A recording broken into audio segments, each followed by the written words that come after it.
Hi friends, എല്ലാവർക്കും ഷാനി വ്ളോഗിൻ്റെ പുതിയൊരു വീഡിയോയിലേക്ക് സ്വാഗതം. ഇന്നത്തെ വീഡിയോയിൽ നമ്മൾ റോസാ ചെടികളുടെ കെയറിങ്ങും അതേപോലെ അതിൻ്റെ റിപ്പോർട്ടിങ്ങും അതിൻ്റെ വളപ്രയോഗവും ഒക്കെയാണ് വീഡിയോയിൽ നമ്മൾ ഉൾപ്പെടുത്തിയിട്ടുള്ളത്. അപ്പം കുറച്ച് വെറൈറ്റി ആയിട്ടുള്ള റോസാ ചെടികളുടെ കളക്ഷൻസാണ്. വൈറ്റ്, റെഡ്, ഓറഞ്ച്, യെല്ലോ കളറുള്ള കുറച്ച് ഫ്ലവർ റോസാ ചെടികളുടെ ഫ്ലവറിങ് ആയിട്ട് നിൽക്കുന്ന ചെടികളാണ് കാണുന്നത്. അതേപോലെ തന്നെ നമ്മൾ ഇത്തരത്തിലുള്ള ചെടികൾ നമ്മൾ പ്രൂൺ ചെയ്യുന്ന സമയത്ത് ഇതിൻ്റെ തണ്ടുകൾ മുറിച്ച് നട്ട് അത് പുതിയ തൈകളാക്കി മാറ്റിയിട്ടുണ്ട്. അങ്ങനെ കുറച്ച് വളർന്നു വന്നിട്ടുണ്ട് ചെടികളുടെ തൈകൾ നമ്മൾ എങ്ങനെ റിപ്പോർട്ട് ചെയ്യുക എന്നുള്ളതാണ് ഈ വീഡിയോയിലൂടെ നമ്മൾ നോക്കുന്നത്. ഒട്ടുമിക്ക ചെടികളും നമുക്ക് തണ്ട് മുറിച്ച് നട്ട് വേര് പിടിപ്പിച്ച് തൈകളാക്കി എടുക്കാൻ പറ്റും. എന്നാൽ നമ്മൾ അതിൻ്റെ കാലാവസ്ഥയ്ക്കനുസരിച്ചായിരിക്കും ഈ ചെടികളുടെ വളർച്ചയൊക്കെ. നമ്മൾ മഴക്കാലത്താണെങ്കിൽ നമ്മൾ റോസാ ചെടികൾ പെട്ടെന്ന് തന്നെ നമുക്ക് വേര് പിടിച്ച് കിട്ടുന്നതാണ്. അങ്ങനെ നമ്മൾ നട്ടുകൊടുത്ത ചെടിയാണ് ഈ കാണുന്നത്. ഇത് നമ്മൾ ഗ്രോ ബാഗിൽ തണ്ട് മുറിച്ച് വെച്ച് കൊടുത്ത് വളർന്നു നിൽക്കുന്ന പ്ലാന്റാണ്. അതിൽ മൊട്ടുകളായിട്ടുണ്ട്, 2-3 കട്ടിങ്ങൾ വെച്ചിട്ടുണ്ട്. അതേപോലെ തന്നെ ഈ ഒരു പ്ലാന്റും വൈറ്റ് ഫ്ലവർ വരുന്നൊരു വെറൈറ്റിയാണ്. അപ്പോൾ ഇതൊക്കെ നമുക്ക് എങ്ങനെ ഒരു പോട്ടിലേക്ക് ഇനി റീപോർട്ട് ചെയ്യാന്നുള്ളത് നോക്കാം. അതിന് വേണ്ടിയിട്ടുള്ള വളങ്ങളൊക്കെ നമുക്ക് നോക്കാം. ആദ്യം പ്ലാന്റ് ഒന്ന് സാവധാനം റിമൂവ് ചെയ്തെടുക്കാം. നമ്മുടെ ഗ്രോ ബാഗിൽ നിന്ന് നമ്മുടെ വേരുകളൊന്നും അധികം പൊട്ടാത്ത രീതിയിൽ മാറ്റിയെടുക്കാം.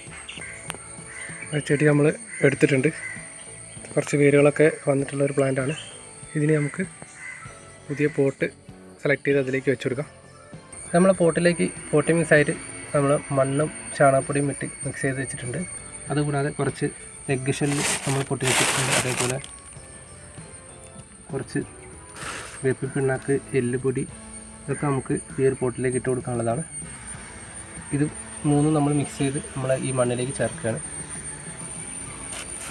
ആ മണ്ണിൽ നമ്മൾ നല്ല രീതിയിലൊന്ന് മിക്സ് ചെയ്യുക. എന്നിട്ട് നമുക്ക് ചെടി പോട്ടിലേക്ക് ഈ ഒരു പോട്ടി മിക്സ് വെച്ച് നട്ട് കൊടുക്കുക. പോട്ടിൻ്റെ ഏകദേശം കാൽഭാഗത്തോളം നമ്മൾ മണ്ണിട്ടതിന് ശേഷമാണ് നമ്മൾ ഈ ചെടി ഈ പോട്ടിലേക്ക് വെച്ച് കൊടുക്കുന്നത്. നമ്മൾ ചെടി നട്ട് പോട്ടെല്ലാം ഫില്ല് ചെയ്ത് കഴിയുമ്പോഴേക്കും പോട്ടിലെ ഏകദേശം 3/4 ഭാഗത്തോളം മണ്ണാകുന്ന രീതിയിൽ വേണം നമ്മൾ പോട്ടി മിക്സ് ഇതിൽ ആഡ് ചെയ്ത് കൊടുക്കാൻ. അപ്പോൾ നമ്മൾ ഇട്ട് മണ്ണിലേക്ക് ഈ പ്ലാന്റ് വെച്ച് കൊടുത്തിട്ടുണ്ട്. ബാക്കി വരുന്ന ഭാഗം നമുക്ക് വീണ്ടും വളപ്രയോഗത്തിനുള്ള ആണ്. നമ്മുടെ ചട്ടി മുഴുവനായിട്ട് നമ്മൾ ഈ പോട്ടി മിക്സ് ഇട്ട് ചെടി നടേണ്ട ആവശ്യമില്ല. മറ്റ് വളങ്ങളൊക്കെ നമുക്ക് ചെയ്യുന്ന സമയത്ത് ഒരു സ്പേസ് കൂടി നമ്മൾ ആ ചട്ടിയിൽ കണ്ടിരിക്കേണ്ടതാണ്. അപ്പം വെച്ച് കൊടുത്ത ചെടി നമ്മൾ ഷെയ്ഡിൽ വെച്ച് കൊടുത്തതിന് ശേഷം 2-3 ദിവസം നമുക്ക് ഷെയ്ഡിൽ തന്നെ വെച്ചിട്ട് പിന്നെ വെയിലത്തേക്ക് മാറ്റി വെച്ചാൽ മതി. അപ്പോൾ ഇത്തരത്തിൽ ഏത് ചെടികൾ വേണമെങ്കിലും നമുക്ക് വേര് പിടിപ്പിച്ചിട്ട് വളർത്തിയെടുക്കാവുന്നതാണ്.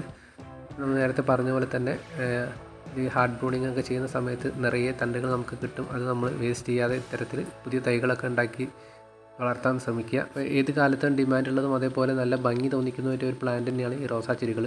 അപ്പോൾ വീഡിയോ വൈൻഡപ്പ് ചെയ്യാണ്. വീഡിയോ ഇഷ്ടമായ ലൈക്ക് ചെയ്യാൻ മറക്കരുത്. മറ്റൊരു വീഡിയോയുമായി കാണുന്നവരെ എല്ലാവർക്കും ബൈ ബൈ.